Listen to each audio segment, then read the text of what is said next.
જય હિન્દ દોસ્તો. આજે છે આપણે જર્નીનો 34મો દિવસ. દોસ્તો, આપણે આળસ વિશે ઘણું જાણ્યું છે, પણ જો આળસને દૂર કરવી હોય ખરેખર તો શું કરવું જોઈએ?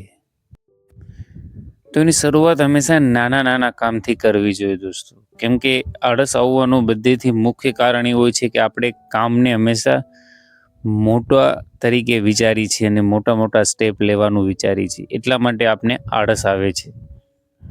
અને બીજું છે દોસ્તો કે આપણે રોજનું એક રૂટીન બનાવવું જોઈએ અને એક લિસ્ટ બનાવવું જોઈએ, જેથી આપણે સરળ રહે એને ફોલો કરવામાં.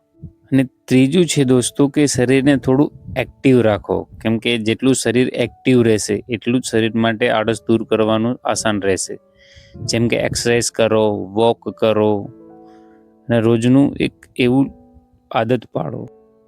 અને ચોથું, જો બને એટલું મોબાઈલને દૂર રાખો અને મોબાઈલનો સમય ઘટાડો. અને પાંચમું છે દોસ્તો કે કામને હવે જ કરવાની આદત પાડો, કેમ કે જે મન છે એ કામને કાલ ઉપર લઈ જાય છે અથવા તો પછી કરશે એવું મન આપને આદેશ આપે છે, પણ કામને અત્યારે જ કરવાની આદત પાડો. તો દેશે દોસ્તો, કાલ છે હોળી, એટલે એડવાન્સમાં હેપી હોળી. અને આજે આપણે કેમ કે ચાલવાનો ટાઈમ નહોતો જડ્યો એટલે જઈ અને થોડીક વાર ચાલવા ગયા. અને જય હિન્દ દોસ્તો, આપણે મળશે કાલે.